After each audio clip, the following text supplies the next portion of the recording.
25 जून 1975 को इतिहास के पन्नों में ऐसा क्या हुआ जिसे संविधान हत्या दिवस के रूप में मनाने की घोषणा की गई और 25 जून 1975 को काला दिवस के रूप में जाना जाने लगा। 25 जून की वो रात देश की आत्मा को कुचल दिया गया था। आइए 25 जून की इमरजेंसी वाली रात के बारे में डिटेल में जानते हैं। इंदिरा गांधी को सबसे सख्त प्रशासकों में से एक माना जाता है, लेकिन किसी को ये उम्मीद नहीं थी कि कुछ ऐसा ऐलान कर देंगे जिसे इतिहास के पन्नों में आजादी के बाद काला दिवस के रूप में मनाया जाएगा।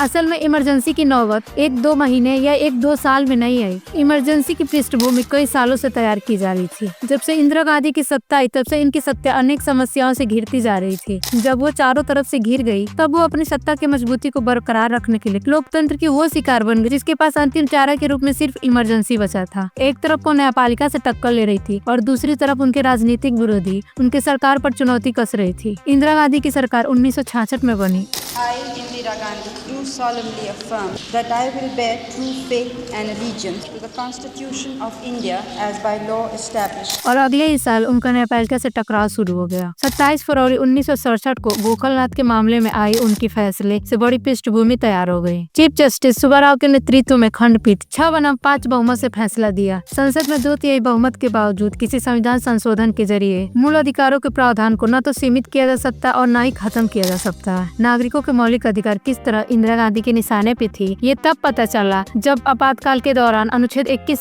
तक को निलंबित कर दिया। अनुच्छेद 21 तक को निलंबित करने का तात्पर्य ये है कि मूल संविधान में अनुच्छेद 352 के तहत 3 आधारों पर आपातकाल लगाया जा सकता है, बाह्य आक्रमण और आंतरिक अशांति के आधार पर, और आपातकाल के दौरान अनुच्छेद 20 और 21 को निलंबित नहीं किया जा सकता है। लेकिन इंदिरा गांधी ने अनुच्छेद 21 तक को निलंबित कर दिया था। मूलतः सुप्रीम कोर्ट के जजों की नियुक्ति सीनियरिटी के बेस पर की जाती है, लेकिन 1973 में इंदिरा गांधी ने 3 वरिष्ठ नागरिकों को दरकिनार कर एएन रे को चीफ जस्टिस बना दिया। इस फैसले में राजनीतिक षड्यंत्र छिपी हुई थी, क्योंकि जो 3 जजों को दरकिनार किया गया था वो सरकार के खिलाफ फैसले सुना चुकी थी। न्यायपालिका से टकराव का सबसे बड़ा मामला जून 1975 में आया। एक्चुअली तत्कालिक सरकार के गठन में 1971 में जो चुनाव हुआ था उसमें इंदिरा गांधी चुनकर आई थी। उस चुनाव में संयुक्त सोशलिस्ट पार्टी के राज नारायण को 1 लाख वोटों से हार मिली थी, लेकिन राज नारायण इस चुनावी प्रक्रिया से संतुष्ट नहीं थे। उन्होंने इलाहाबाद हाईकोर्ट में इंदिरा गांधी के खिलाफ याचिका दायर की थी और इनका अपील था कि इंदिरा गांधी ने चुनावी प्रक्रिया में अवैध तरीके से जीत हासिल की है। और इलाहाबाद हाई कोर्ट में सुनवाई होने के बाद 12 जून 1975 को इंदिरा गांधी को दोषी करार पाया जाता है और कोर्ट का मानना था कि इंदिरा गांधी ने सरकारी मशीनरी की बलबूते पर जीत हासिल की है। और इस मामले में सामने आया कि officer on special duty Yashpal Kapoor का अवैध तरीके से प्रयोग किया गया है। और दूसरा मामला ये सामने आया कि इन्होंने चुनाव प्रचार में सरकारी मशीनरी का प्रयोग किया है। लिहाजा कोर्ट ने the representation of court act के तहत 6 साल तक चुनाव लड़ने पर बैन कर दिया और इनके प्रतिद्वंदी राज नारायण को विजयी घोषित कर दिया गया और इंदिरा गांधी को इस्तीफा देने का आदेश दिया। और इनके निजी सचिव आरपी धवन के अनुसार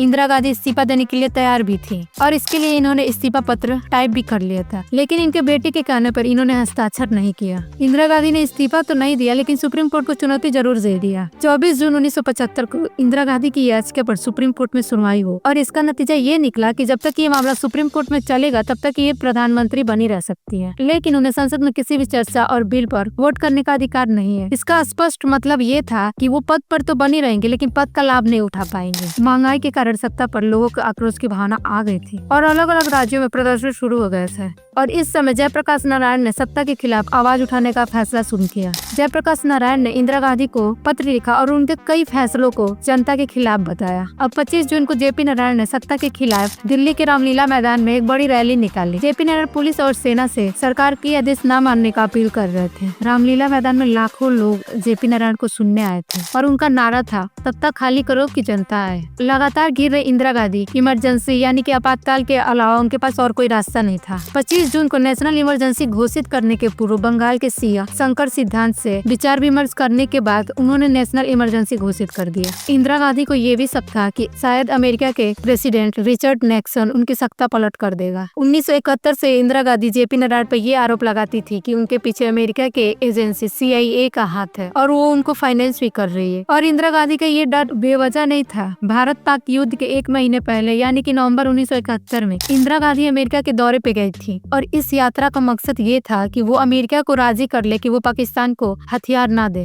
और प्रेसिडेंट निक्सन ने ऐसा करने से इनकार कर दिया। इसलिए इंदिरा को शक था कि शायद अमेरिका भारत की मौजूदा सरकार के खिलाफ गतिविधियां कर रहा है। और इन सारी डिस्कशन के बाद रे ने सलाह दिया इमरजेंसी लागू करने का और अनुच्छेद 352 के तहत राष्ट्रीय आपातकाल लगाने की सलाह दी। और उनके सलाह के बाद इंदिरा गांधी तत्कालिक राष्ट्रपति फखरुद्दीन से मिलने गई और उनको राजी कर लिया। और 25 जून 1975 को इमरजेंसी के दस्तावेज पे हस्ताक्षर करते ही पूरे देश में नेशनल इमरजेंसी लागू हो गई। और ये सारे फैसले इंदिरा गांधी ने कैबिनेट के बिना बताए कर लिया। और उसी रात दिल्ली के बहादुर शाह जफर मार्ग में स्थित अखबारों के दफ्तरों को बिजली काट दी गई, क्योंकि इंदिरा गांधी नहीं चाहती थी कि 25 जून को जेपी नारायण द्वारा हुई रैली की खबर लोगों को पता चले, क्योंकि इससे लोगों में आक्रोश फैल जाएगा। उस रात इंदिरा गांधी इमरजेंसी पर मंथन कर रही थी और दूसरी तरफ उनके बेटे संजय गांधी और ओम मेहता उन लोगों की लिस्ट बना रहे थे जिनको गिरफ्तार करना है। और अनुच्छेद 352 के तहत आपातकाल के दौरान सभी नागरिकों के मौलिक अधिकार को निलंबित कर दिया गया। और 25 जून से विपक्ष के नेताओं की गिरफ्तारी भी शुरू हो गई। जेपी नारायण, लाल कृष्ण, मुलायम सिंह, लालू प्रसाद आदि बड़े नेताओं को गिरफ्तार कर लिया जाता है। मेंटेनेंस ऑफ इंडिया सिक्योरिटी यानी कि मीसा और डिफेंस ऑफ इंडिया सिक्योरिटी के तहत 1 लाख से ज्यादा लोगों को गिरफ्तार कर लिया जाता है। और 26 जून के सुबह 1 बजे इंदिरा गांधी के ऑफिस में कैबिनेट की बैठक होती है और उस बैठक में इमरजेंसी के बारे में बताया जाता है और उस कैबिनेट में बैठे किसी ने इमरजेंसी का विरोध नहीं किया। 18 जून 1977 को राष्ट्रपति ने लोकसभा को भंग कर दी और सरकार ने मार्च में चुनाव कराने का ऐलान किया और सभी राजनीतिक कैदियों को रिहा कर दिया। 23 मार्च 1977 को आपातकाल को समाप्त करने की घोषणा की गई। उसी महीने लोकसभा की चुनाव संपन्न हुए और जनता पार्टी की सरकार बनी और संसद में कांग्रेस के सदस्यों की संख्या 350 से घटकर 157 में सिमट कर रह गई और हिस्ट्री में पहली बार गैर सरकारी सत्ता का गठन हुआ और जनता पार्टी से पीएम बने मोरारजी देसाई। और ऐसे ही लोकतंत्र में 21 महीने बाद आपातकाल समाप्त हुआ और हाल ही में 12 जून 2024 को प्रधानमंत्री नरेंद्र मोदी ने 25 जून को संविधान हत्या दिवस के रूप में मनाने की घोषणा की है। 25 जून को भारत के लोकतंत्र में जो काला धब्बा लगा था उसके 50 वर्ष हो रहे हैं। तो आपको क्या लगता है, आपातकाल लगाना उचित था या नहीं? कमेंट करके जरूर बताना।